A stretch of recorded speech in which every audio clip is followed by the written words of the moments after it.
Ashanti. Five, sorry, 5, 4, and 1.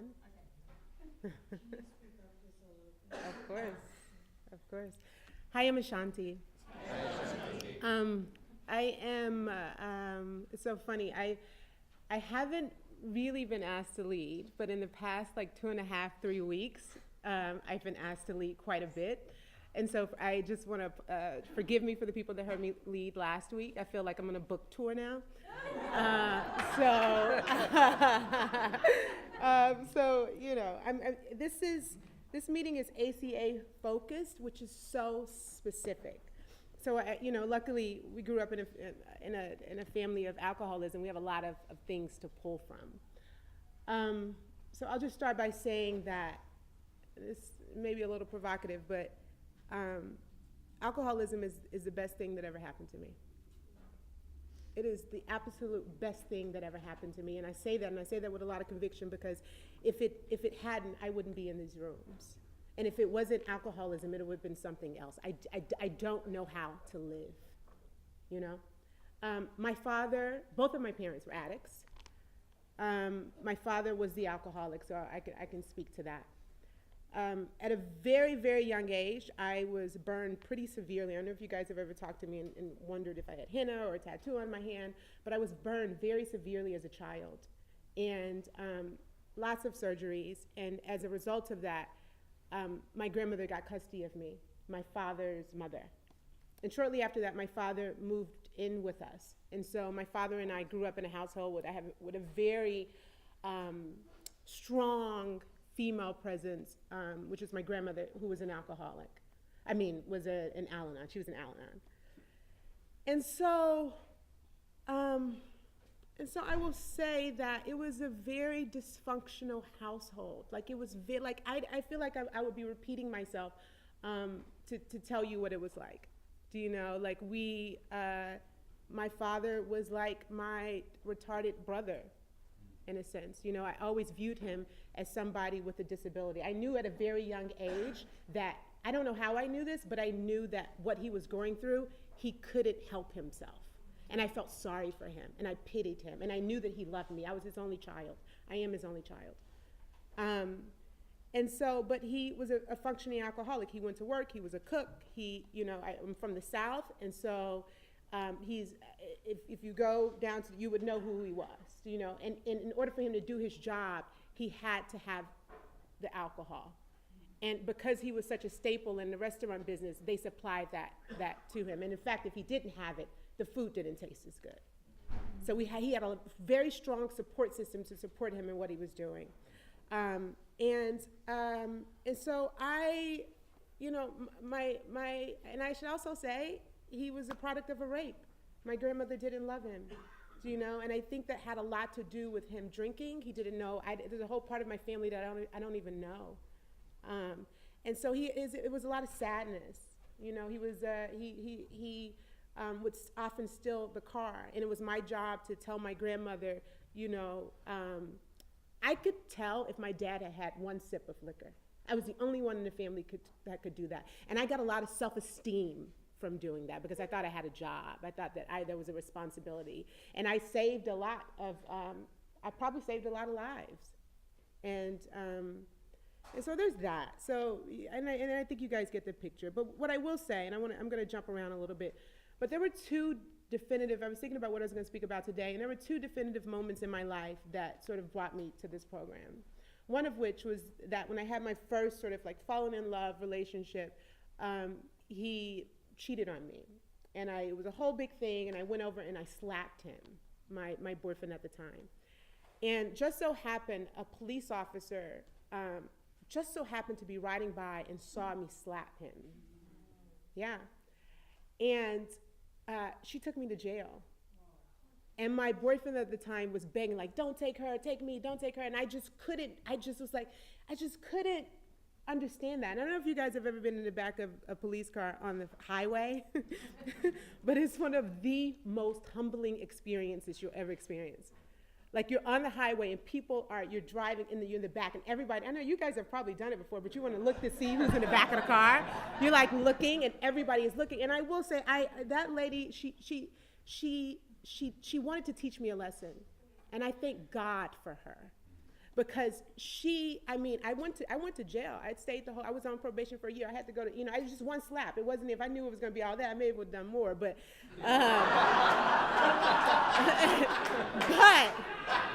but what I will say is that she was the first person, because of that, thank you, I hear that. She was the first person that made me consider.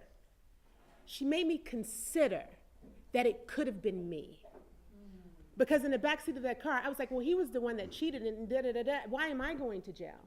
Do you know? And she was the first person that made me consider that my father wasn't here. He wasn't drinking. My grandmother wasn't screaming at me. Like, why am I here? She was the first person that made me consider that there was something more, and that the more had to do with me, and it didn't have to do with anybody else. The second thing that happened as a result of that is that the judge made me go to anger management because of that. I had to go to anger management for like 6 months. And it really made me sort of like uncover and get deep, and one of the things that I discovered that, anger is just repressed grief that hasn't been allowed to come out. And then when it finally comes out, it comes out in a very big way, and so I learned that. And so that was the sort of, that was a blessing that cop, she wanted to teach me a lesson. The second thing that happened to me that sort of, brought me to these rooms was that I moved from New York, moved in with a boyfriend. We broke up, whatever. I was angry, yada, yada, yada. And I knew from what happened with the probation and me having to be an anger manager that perhaps that I should go seek some outside help. And I didn't have a lot of money. I think I had $50. It was a sliding scale. I think she wanted $30 for me to sit and talk to her. And I talked to my grandmother, my friends. I was like, shit, I only have $50. It's $30. Should I really go to this session to talk to this lady? And everybody's like, Ashanti, you only got $50. You just need to write this out. And I went and I only had $20. That's all I had to my name after I gave her $30. And in that first session, the lady said, have you ever heard of Al-ANON? That was a God shot. And I think about that, and I want the topic to be trust, because I had to trust that I only had $50, and $30 was going for a fucking 45-minute session, not even an hour. I had $20 left, and I didn't know how I was going to get the rest of it. And in that session, it was revealed to me that there was a place for me. There was a name for this, And that was huge. That was huge in my recovery. And this is what, and I go back to what I'm saying is that, I am grateful that this happened to me. And these sort of little, instances, to me, is proof that my higher power, that we're all on a path. We're all on a path and a journey. And so there's that. One of the things that helped me in this program, I was again thinking about what I was going to speak about, was that it's so practical. They're like tangible tools that, help. There's one thing to be like, okay, let's pray. And I'm really speaking to the newcomers. You hear so much. Let's pray and show up to a meeting. The meeting can do, it can only do so much, right? For me, at least, my recovery, like after I have the meeting, by the time I get to the parking lot, it's gone. I'm serious. By the time I trying to figure out where I'm gonna eat, I'm screaming, it's gone, And so for me, one of the biggest things, this is what helped me is doing the work. And I know you hear it all the time, and I know it's it's been the most powerful thing. It's been the most powerful thing for me, and. There are two things.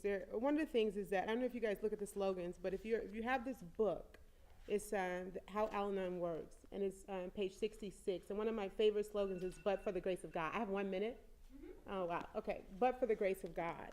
And this line in this just so powerful to me that says, many of us long since become impatient, critical, and resentful of those around us, especially alcoholics in our lives. But when other people's attitudes and actions bother us, we can remember that were it not for the grace of our higher power, we could easily be in their shoes. And that's huge for me, because there have been so many instances in my life that, like, yeah, I've been around a lot of hard drugs, a lot of hard people, and for some odd reason, I don't have an allergy to those things. Do you know? And why? I don't know why. I don't know why I'm here. But I know if it wasn't for the grace of God, I wouldn't be in this seat right now. I wouldn't be able to sort of tell these things to you. And the second thing, really quick, and I'm gonna wrap up, is that one of the ways that my disease shows up is in my job. It shows up. My job puts me on my knees every day because, you know, for me, I didn't feel like that. I felt like I was nothing. And so one of the ways for me to get out of alcoholism, and I'll wrap up, was to be the best, right, at what it is that I was doing, you know. And for me, it was school, it was grades, it was my job. And so anytime that something sort of comes in conflict or challenges that in me about my work, I lose all program. And I don't know if you guys have heard of the concepts, but the concepts is huge. It's like, it basically teaches you how to work Al-Anon in your job, in your business, do you know what I mean? I literally take this to work with me, and there are times I open this up and I read. And I know I'm going over, but I want to read this one because I think it's important, is that it's concept 3, and they have it over at the table. It's called the right of decision makes effective leadership possible. Being allowed to make appropriate decisions, to act freely without being hassled or second guessed, gives dignity to the person who is doing a job.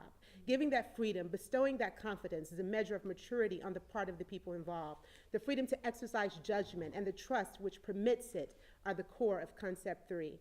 And I think it's that, like, giving somebody permission and trust to do what they're doing. Do you know what I mean? I micromanage because I don't trust anybody, right? But you give somebody a job and they become trustworthy, and then once they become trustworthy, they begin to trust other people, right? And so that's what I've learned, you know, to sort of just like, you know, anyway, I feel like I'm preaching now, but the concepts, how Al-Anon works, and thank you for letting me be of service.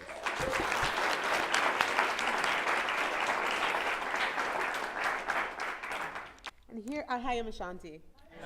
And here I am thinking I'm being so provocative. What did they say? I'm truly grateful that I grew up in an alcoholic family. That's so funny. I needed to hear that. Here I am again. Let's see. What I got from that reading, it's on page 87. What I got from that reading is pretty much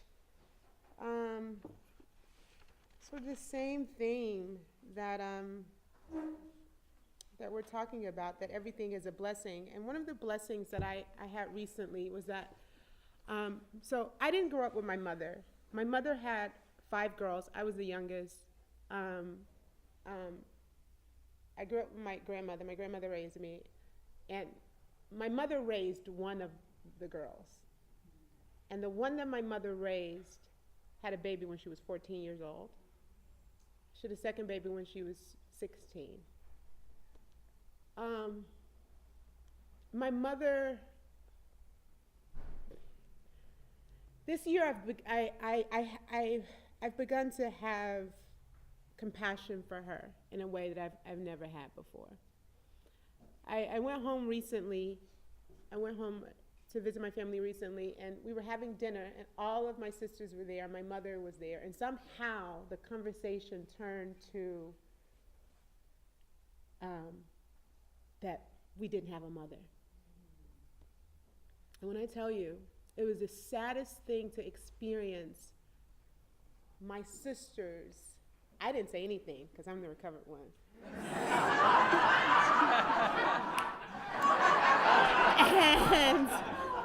But when I tell you, it was the saddest thing for me to witness a woman witness her mistakes. Whew. They were just telling her what it felt like, you know? I didn't have a mom. You left. There were a lot of men in the household. You weren't there. Da da da da da. And these are grown women with kids and husbands and lives and careers, you know. And and the whole time I was sitting there and I was holding space for my mom, who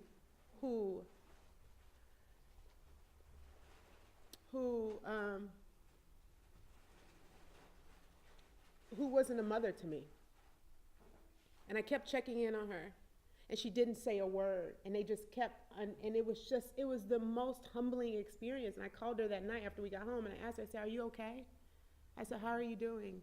You know, if it wasn't for this program, I wouldn't be able to do that. I wouldn't be able to have compassion for her, to see where she was, to see 5 grown women go on and say, you were a terrible mother. I had a baby at 14. You didn't tell me what periods were. You didn't tell me how to wear a bra. I was just looking for love. There wasn't an example for me. You were not there. And I got to hold space for her and call her and say, you know what, are you okay? How was that from your end? You know, like that was very generous of you, just to let them, to hold space for them. And I said, that was very good. Thank you for that. Thank you for not saying anything. Thank you for just listening. And this program has taught me that, you know, people make mistakes, you know, and I know that that's my time, isn't it? Yeah, but keep going.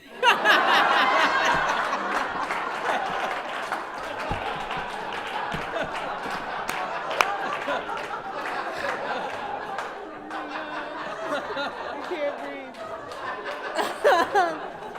Anyway, on that note, I think I really want to. I think there's something to be said about, like, you know, allowing people the dignity of their own experience and doing it in a way that's like loving. So if you have anything on that, I would love to hear about that. So thank you.